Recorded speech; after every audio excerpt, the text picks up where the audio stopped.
नमस्कार दोस्तों, ये वीडियो स्पेशली उन लोगों के लिए है जो कुछ ना कुछ सर्टिफिकेट करने की सोच रहे हैं या करने जा रहे हैं, करना चाहते हैं, बस इन्फॉर्मेशन ले रहे हैं कि करना चाहिए नहीं करना। कि मेरे पास भी क्या है ना, बहुत सारी क्वेरीज आती है इसके रिगार्डिंग कि सर हम कोई सर्टिफिकेट है वो करें या ना करें, करने से कुछ फ़ायदा होगा नहीं होगा। तो जनरली सर्टिफिकेट बहुत सारे मार्केट में अज्यूर से रिलेटेड सर्टिफिकेट हो सकता है, AWS से रिलेटेड सर्टिफिकेट है, देन ओरेकल से रिलेटेड सर्टिफिकेट है, OCA JP।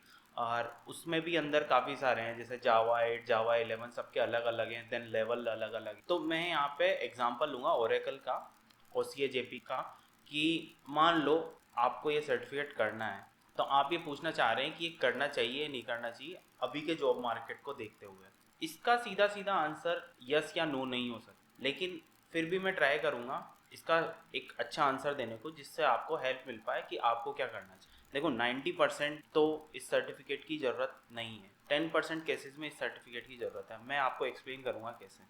अगर आप बिल्कुल फ्रेशर हैं, आपके रिज्यूमे में कुछ भी नहीं है, ना कोई टेक्नोलॉजी है ढंग की, ना कुछ, ऑब्वियसली फ्रेशर हैं तो प्रोजेक्ट्स होते हैं बस कॉलेज के टाइम पे जो किए हुए होते हैं। उस टाइम पे अगर आपके रिज्यूमे में कोई सर्टिफिकेट होता है तो बहुत इम्पैक्ट पड़ता है उस सर्टिफिकेट का, और बहुत हेल्प मिलेगी उस सर्टिफिकेट। हालांकि ये सर्टिफिकेशन थोड़े महंगे भी होते हैं, तो ये चीज़ भी आप कंसिडर कर लेना, क्योंकि अभी शायद OCA JP की आप जावा 8 वाले लेवल 1 वाले की 36,000 प्राइस है। आप चेक कर लेना वेबसाइट पे, ऊपर नीचे हो सकती है प्राइजेस। तो सर्टिफिकेट महंगे भी होते हैं, लेकिन अगर आपके रिज्यूमे में कुछ भी नहीं है तो उस केस में तो आपको करना चाहिए।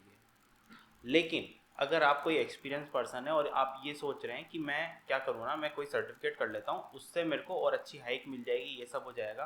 तो उस केस में क्या है ना, क्योंकि ये सर्टिफिकेट महंगे होते हैं, अगर आपकी कंपनी, जिस कंपनी में भी आप काम कर रहे हो, वो आपको करने को बोल रही है कि भाई आप कर लो, हम रियम्बर्स करवा देंगे, उस केस में तो आपको कर लेना चाहिए, कोई दिक्कत। लेकिन अगर आप ये सोच रहे हो कि मैं ये सर्टिफिकेट करके बाहर जॉब मार्केट में जाऊँगा और मेरे को अच्छी हाइक मिल जाएगी, तो इतना भी ज़रूरी नहीं है, टू बी वेरी ऑनेस्ट।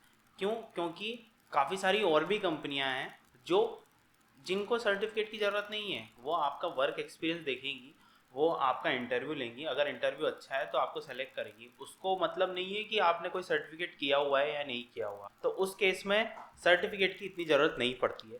लेकिन अगर आपकी कंपनी रियम्बर्स करवा रही है, और जिस कंपनी में मतलब अभी आप काम कर रहे हो वो रियम्बर्स करवा रही है और आपको बोल रही है कि सर्टिफिकेट कर लो, तो आपको कर लेना चाहिए, कोई दिक्कत नहीं है, क्योंकि सर्टिफिकेट रहना is always a plus point. Negative तो कुछ नहीं है सर्टिफिकेट करने में। अब एक प्रॉब्लम और आती है, उसके बारे में मैं भी बताऊंगा। क्या होता है ना, अगर आप फ्रेशर हैं या कोई से भी एक्सपीरियंस लेवल के हैं, एक ड्रॉबैक भी होता है सर्टिफिकेशन करने का। वो क्या होता है, सर्टिफिकेशन आपने किया, क्योंकि सर्टिफिकेशन जब आप करते हो तो तैयारी करते हो, उसकी प्रॉपर एग्ज़ाम की तरह तैयारी होती है। मैंने भी किया है तो मुझे पता है कि कैसे किया जाता है। ये एग्ज़ाम की तरह तैयारी होती है, काफ़ी सारे डंप्स प्रोवाइड करवा देते हैं लोग क्वेश्चन आंसर के, लेकिन वो भी आपको सॉल्व करने पड़ते हैं, और उस टाइम पे, रियल टाइम पे। और ये एग्ज़ाम टफ होते हैं, इनका लेवल होता है, ये ऐसे ही नहीं होते ईजीली। तो इनका लेवल होता है और इनको क्रैक करने के लिए अच्छी खासी तैयारी लगती है। मान लो आपने वो तैयारी भी की है और मान लो आपने क्लियर भी किया है, लेकिन आप सर्टिफिकेट कर रहे हो, उसके बाद आप जब इंटरव्यू दोगे तो उसमें काफ़ी गैप हो जाएगा, क्योंकि आप, ऐसा तो है नहीं कि सर्टिफिकेट लेते ही दूसरे दिन आपका इंटरव्यू है। तो काफ़ी गैप हो जाता है और काफ़ी चीज़ें मिस हो जाती है। कोई भी इंसान हो उससे मिस हो सकती है। तैयारी करना एक अलग बात होती है, और फिर एग्ज़ाम में मान लो, क्योंकि इंटरव्यूअर की क्या है ना, एक्सपेक्टेशन ज़्यादा रहेगी कि यार ये बंदे ने ये सर्टिफिकेट किया है तो ऑब्वियसली इसको बहुत कुछ डीपली पता होगा, जावा 8 के बारे में, जावा 11 के बारे में बहुत डीपली पता होगा, क्योंकि सर्टिफिकेशन के जो क्वेश्चन होते हैं वो बहुत डीप होते हैं।